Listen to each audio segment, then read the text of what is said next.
Global IT के YouTube channel में आप सभी का एक बार फिर से स्वागत है। आज जो हम लोग फिटर थ्योरी की जो हमारी 500 क्वेश्चन की सीरीज चल रही थी उसका पार्ट 27 सॉल्व करेंगे। जो आपको एक क्वेश्चन दिखाई दे रहे हैं, इसका जो पीडीएफ अगर आप डाउनलोड करना चाहते हैं तो इस वेबसाइट पे आपको विजिट करना होगा www.globaliti.org। इस वेबसाइट पे आप जाकर के बिल्कुल आसानी से जो आज का पीडीएफ है प्लस इसके पहले के जितने भी पीडीएफ आपके कराए गए हैं बिल्कुल आसानी से आप डाउनलोड कर पाएंगे। ठीक है, प्लस अगर आप जो ये वीडियो है पार्ट 27 है, इसके पहले के पार्ट 26 तक की जितनी भी वीडियो हुई अगर आप इकट्ठा देखना चाह रहे हैं तो मैं वीडियो के डिस्क्रिप्शन में उसका लिंक दे दूंगा, आप वहाँ पे चेक कर लेना। और मैं वेबसाइट का भी लिंक नीचे दे दूंगा वीडियो के डिस्क्रिप्शन में, तो एक बार जरूर चेक कीजिएगा। बाकी आप अदर सब्जेक्ट की भी तैयारी करना चाह रहे हैं तो आप अपने यूट्यूब में सर्च कर लीजिए global ITI. Global ITI search करेंगे आपके यूट्यूब में 3 ऑप्शन दिखाई देगा, होम, वीडियोज और उसके बगल में प्लेलिस्ट का होता है। प्लेलिस्ट पे चले जाइए, प्लेलिस्ट पे जाएंगे तो आपको फिटर थ्योरी के नाम से workshop calculation, engineering drawing, employability skill सबका जो है वहाँ पे प्लेलिस्ट बना हुआ है, तो आप वहाँ से जाकर बिल्कुल आसानी से पढ़ सकते हैं, अपनी तैयारी कर सकते हैं। चलिए आज का क्वेश्चन स्टार्ट करते हैं।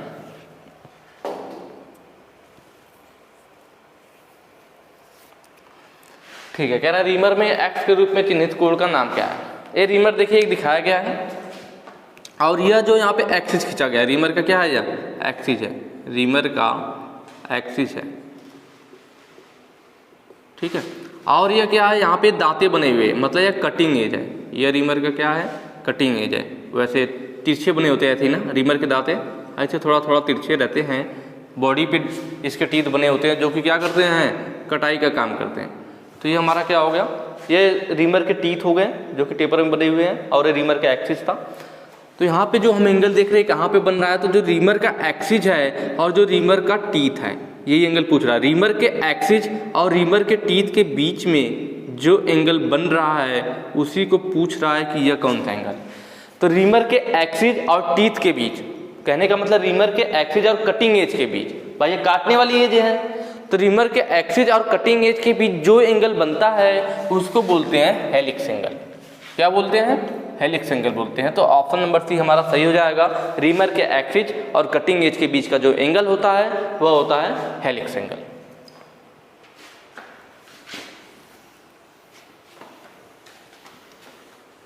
ठीक है, नेक्स्ट क्वेश्चन है हमारा, ड्रिल किए गए छेद को फिनिश करने की प्रक्रिया का क्या नाम है।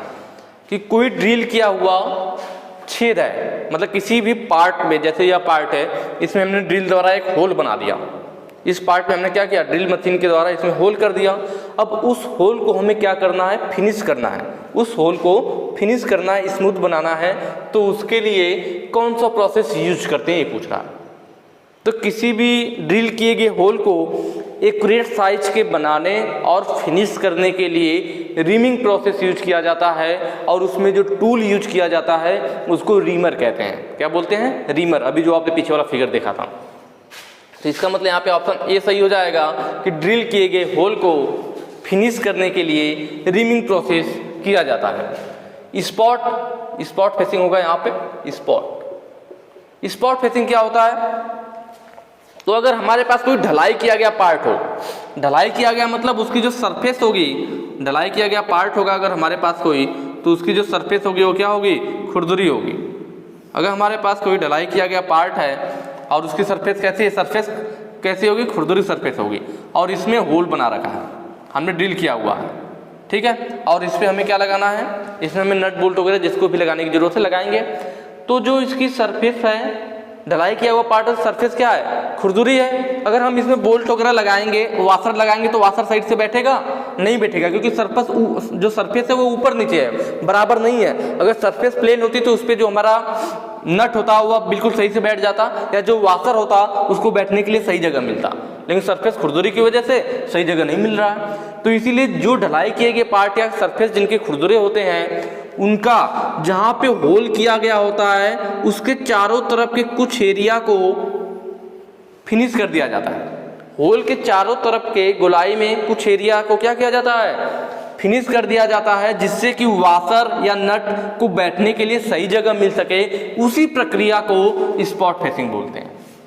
आई बात समझ में, ढलाई किए गए पार्ट्स के जो होल वगैरह है वहाँ पे उसके चारों तरफ कुछ एरिया जो फिनिश कर दिया जाता है, जिससे कि वाशर या नट को बैठने के लिए सही जगह मिल सके, उसी को स्पॉट फेसिंग बोलते हैं। काउंटर बोरिंग क्या होता है, किसी पार्ट में, जैसे यह पार्ट है हमारे पास, इसमें क्या हुआ है, ये ड्रिल किया गया होल है। तो अगर इसमें मान लीजिए हमारे पास यह बोल्ट है, क्या है, बोल्ट है, बोल्ट पे हमारा थ्रेड कटा होगा। अगर इस बोल्ट को मैं इस ड्रिल किए गए होल में लगाता हूँ तो उसका हेड कहाँ आएगा, यहाँ बाहर आ जाएगा। उसका हेड कहाँ आएगा, बाहर आ जाएगा, और यह वाला हिस्सा यहाँ बाहर निकल जाएगा, थ्रेड कटा हुआ इस टाइप से, ठीक है। तो ये नॉर्मल हो जाएगा। काउंटर बोरिंग कम करते हैं। काउंटर बोरिंग का मतलब होता है, अब इसमें देखिए हेड बाहर दिख रहा था, हेड हमारा बाहर दिख रहा था। काउंटर बोरिंग में क्या करते हैं, मान लीजिए यह पार्ट है, इसमें ड्रिल किया गया होल है। अब इस होल को कुछ गहराई तक हम बड़ा कर देंगे। इस जैसे ड्रिल किया गया होल, अब इस होल को मैं क्या करूँगा, कुछ गहराई तक, पूरा नहीं, कुछ गहराई तक इस होल के डायमीटर को हम बढ़ा देंगे। कुछ गहराई तक इस होल के डायमीटर को हम बढ़ा देंगे। बढ़ गया। अब क्या होगा, अब जब हम इसमें यह नट लगाने की यह बोल्ट लगाने की कोशिश करेंगे तो इसका जो हेड है वह कहाँ होगा, इसके अंदर आ जाएगा। बोल्ट का हेड इसके अंदर आ जाएगा और यह दोनों जो सरफेस है, जो थ्रेड कटा हुआ वो बाहर निकल जाएगा। आ रही बात समझ में? तो मतलब जब किसी पार्ट में बोल्ट के हेड को छिपाना हो तब हम वहाँ पे क्या करते हैं, मतलब बोल्ट के हेड को सरफेस से डाउन रखना हो या छिपाना हो तब हम वहाँ पे काउंटर बोरिंग करते हैं। काउंटर बोरिंग का मतलब पहले से किए गए होल को कुछ गहराई तक उसके होल को बड़ा कर देने की प्रक्रिया को काउंटर बोरिंग बोला जाता है। क्लियर हुआ? काउंटर सिंकिंग क्या होता है? काउंटर सिंकिंग में जो है,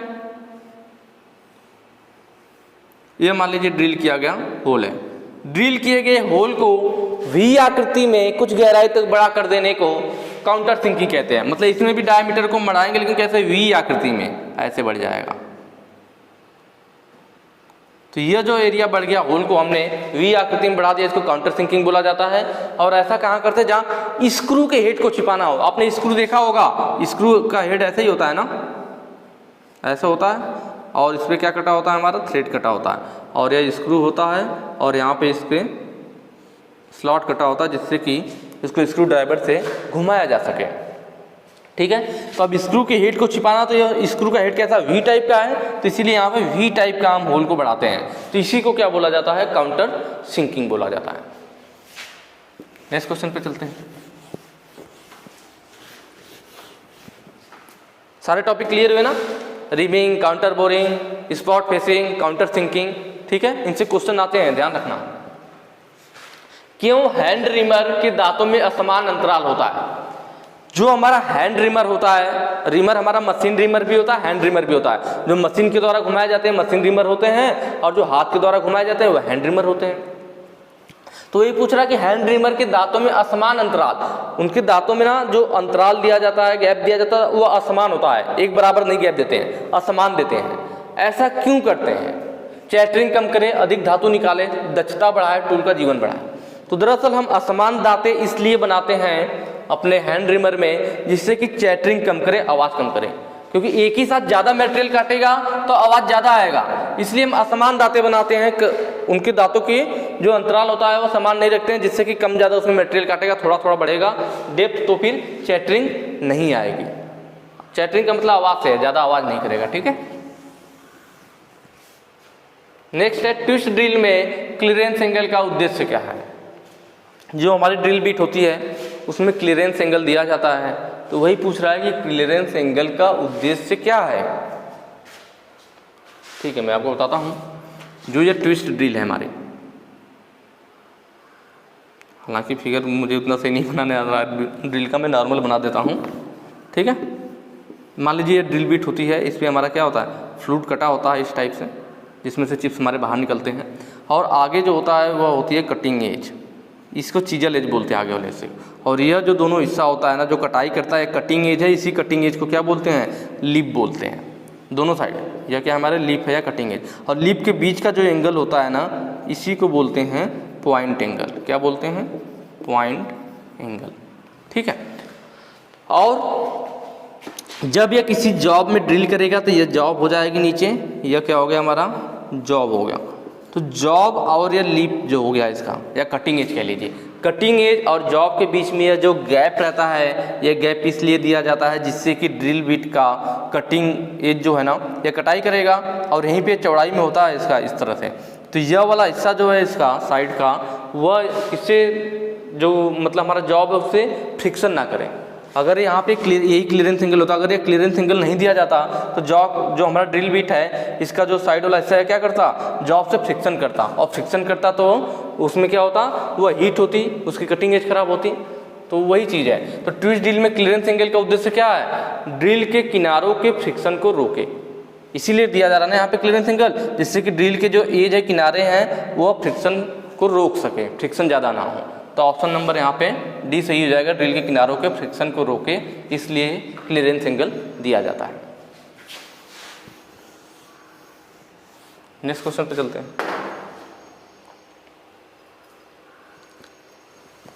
ये थोड़ा सा गड़बड़ हो गया, रिवरिंग यहाँ पे रिवेटिंग होगा, रिवेटिंग के लिए काउंटर सिंकिंग का कोड क्या है। देखिए हमें ध्यान रखना होगा क्वेश्चन क्या पूछ रहा है।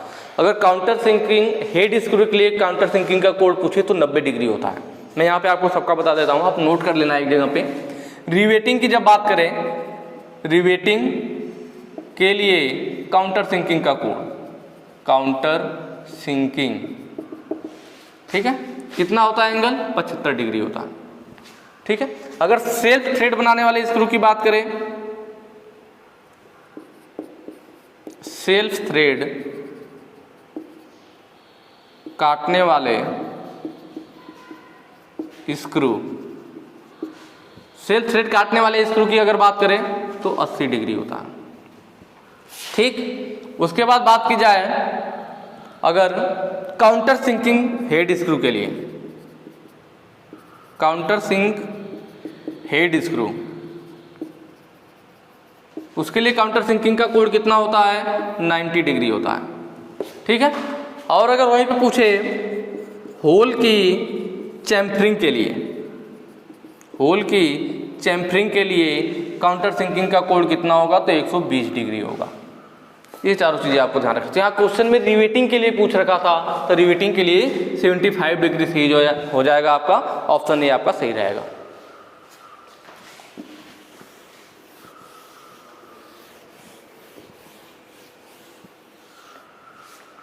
ठीक है, अगला कह रहा है ड्रिलिंग करते समय ड्रिल के ओवरहीट होने का क्या कारण है। जब हम ड्रिलिंग करते हैं तो ड्रिल ओवरहीट किस वजह से हो सकता है, इस ऑप्शन को देख के हमें पकड़ना है। पहला है ड्रिल नहीं होगा, यहाँ पे ड्रिल होगा, ड्रिल सही ढंग से नहीं पकड़ी हुई है। दूसरा कह रहा है कार्यखंड सही ढंग से नहीं पकड़ी हुई है।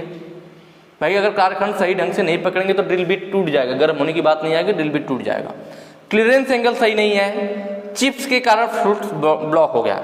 यह भी रीजन कुछ हद तक ठीक है कि भाई अगर चिप्स की वजह से फ्रूट ब्लॉक हो जाएगा तब भी उसके फ्रिक्शन की वजह से थोड़ा ड्रिल बिट गर्म होने का चांस है, पर सबसे ज़्यादा प्रभाव किससे पड़ेगा, क्लियरेंस एंगल सही नहीं है।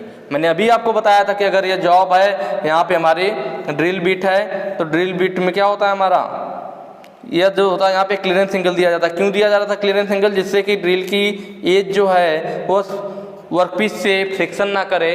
अगर फ्रिक्शन करेगा, घर्षण होगा तो ड्रिल बिट गर्म हो जाएगी, फिर वो खराब हो जाएगी। इसीलिए यहाँ पे गैप दिया जा रहा था, क्लियरेंस एंगल दिया जा रहा था। अगर क्लियरेंस एंगल सही नहीं होगा तो वह क्या होगा, ड्रिल हमारी ओवरहीट होने लगेगी। तो ऑप्शन नंबर सी सही हो जाएगा, क्लियरेंस एंगल सही नहीं है।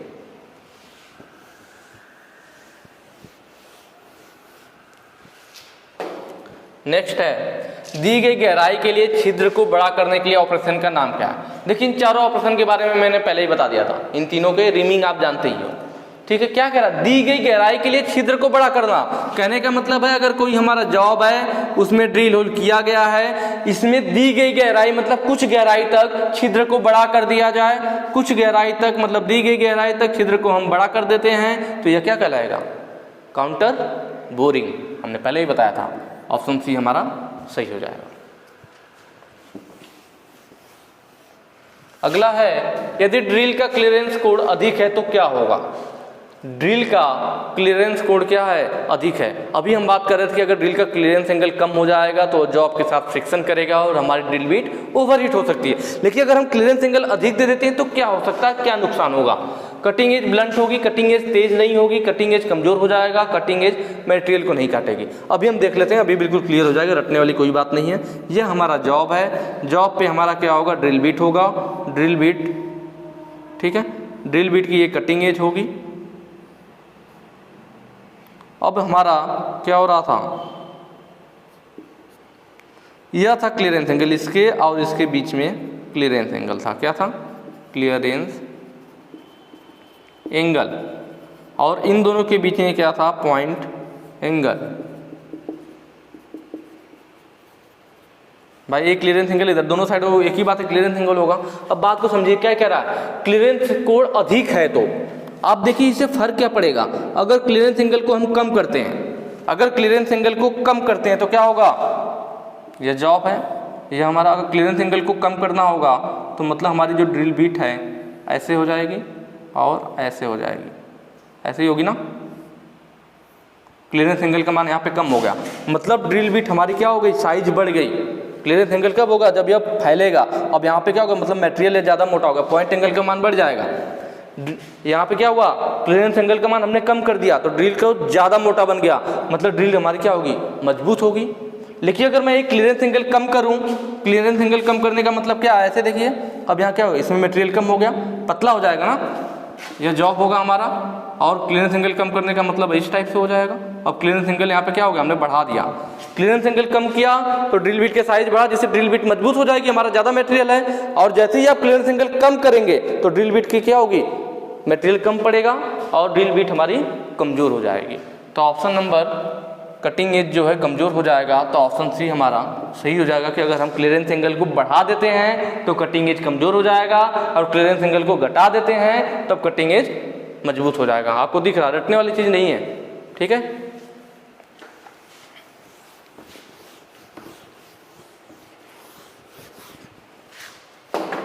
अगला है, यदि ड्रिलिंग के दौरान स्पिंडल केंद्र से बाहर चल रहा तो क्या होगा।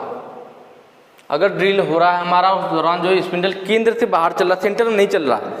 अगर जो हमारा स्पिंडल है बिल्कुल सेंटर में चलेगा तो होल बिल्कुल सही होगा, ठीक है। लेकिन अगर वो सेंटर से बाहर चलता है, सेंटर से बाहर चल रहा है, बिल्कुल सेंटर में नहीं चल रहा है, तो क्या होगा, ड्रिल टूट जाएगा, ड्रिल अधिक गर्म हो जाएगा, ड्रिल रफ होल बनाते हैं, ड्रिल आकार के छेद के बन जाते हैं, सॉरी अधिक आकार के छेद के बन जाते हैं। तो यही होगा कि भाई अगर ड्रिल सेंटर में चलता तो जो साइज चाहिए था उसी उचित आकार का बनता, ठीक है। अगर वो सेंटर में नहीं चलेगा, सेंटर से बाहर चलेगा अगर ड्रिल, तो क्या होगा, जो हमें साइज चाहिए था उससे ओवर साइज का छेद बन जाएगा। तो ऑप्शन नहीं होगा, अधिक आकार के छेद बन जाते हैं। ऑप्शन डी हमारा सही हो जाएगा।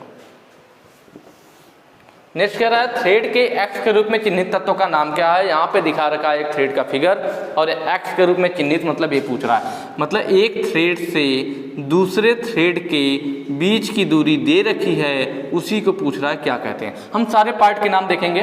देखिए जो सबसे ऊपर वाला है ना हिस्सा, इसको बोलते हैं क्रेस्ट, क्रेस्ट का मतलब शिखर होता है। जो अंदर वाला हिस्सा है गहराई वाला, उसको बोलते हैं रूट, रूट का मतलब जड़। आ रही बात समझ में, यह वाला जो हिस्सा है ये रूट हो जाएगा, यह वाला जो है वह क्रेस्ट हो जाएगा, ठीक है।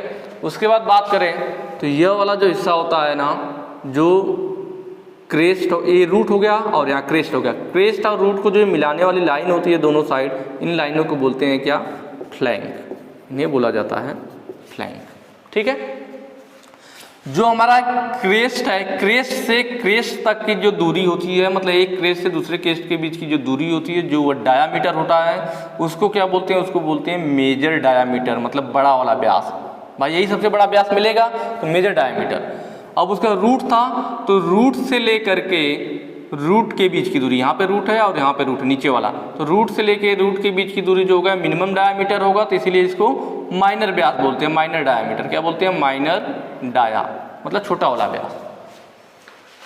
क्रेस्ट से क्रेस्ट के बीच मेजर डाया, रूट से रूट के बीच माइनर डाया। एक और होता है पिच डायामीटर। पिच डायामीटर कहाँ होता है, तो जो हमारा क्रेस्ट और रूट होता है ना, क्रेस्ट और रूट के बीच में एक लाइन खींची जाती है, क्रेस्ट और रूट के बीच में। वैसे नीचे भी क्रेस्ट और रूट के बीच में एक लाइन खींचेंगे, तो जो क्रेस्ट और रूट के बीच में दोनों लाइन खींची गई, इसे पिच लाइन कहते हैं। और इस लाइन को क्या बोलेंगे, पिच लाइन बोलेंगे, क्रेस्ट और रूट के बीच में, दोनों साइड खींचते लाइन, इस लाइन को पिच लाइन बोला जाता है। और पिच लाइन के बीच का जो डायामीटर होता है यह कहलाता है पिच डायामीटर। क्या कहलाता है? पिच डाया कहलाता है। आसान है। सबसे बड़ा वाला मेजर डाया, सबसे छोटा माइनर डाया, और इन दोनों के बीच में जो डायामीटर मिल रहा है वही होता है पिच डायामीटर। उसके बाद बात करें तो यह जो होता है हमारा ना, यह फ्लैंक हो गया, यह फ्लैंक हो गया। इस फ्लैंक के दोनों फ्लैंक के बीच का जो एंगल होता है उसको बोलते हैं थ्रेड एंगल। क्या बोलते हैं? Thread angle. दोनों फ्लैंक के बीच का एंगल थ्रेड एंगल। अब एक दांते से दूसरे दांते के बीच की दूरी पिच कहलाती है। सेम वही कहानी है, थ्रेड पढ़ा होगा हमने, एक थ्रेड से दूसरे थ्रेड की दूरी जो होती है, सॉरी, एक थ्रेड से दूसरे थ्रेड के बीच की जो दूरी होती है वह पिच होती है। ठीक है, तो वही है, यहाँ थ्रेड है, पहला थ्रेड या दूसरा थ्रेड है, या कहीं की दाता आता है जैसे हेक्सा वगैरह में एक दांते से दूसरे दांत के बीच की दूरी पिच होती है, वही चीज़ है। तो यहाँ पे ही पूछा था, तो यहाँ ऑप्शन क्या हो जाएगा? ऑप्शन जो सीधे रखा है पिच होता है। ठीक है, इसमें एक चीज़ है, लीड दिया हुआ था। लीड क्या होता है? तो एक चक्कर जब हम इस पे नट को, भाई ये बोल्ट है, नोट पे को जब एक चक्कर घुमाते हैं तो वह जितनी दूरी तय करता है वो उसकी लीड कहलाती है। आई बात समझ में? नट को एक चक्कर घुमाने पे वह जितनी दूरी तय करे वही उसकी लीड कहलाती है। ठीक है, तो यहाँ पे ऑप्शन सी सही होगा। आज के क्वेश्चन में इतना ही। अगर वीडियो अच्छी लगी है तो ज़्यादा से ज़्यादा शेयर कीजिएगा, और आगे के क्वेश्चन हम लोग नेक्स्ट वीडियो में करेंगे। Thank you.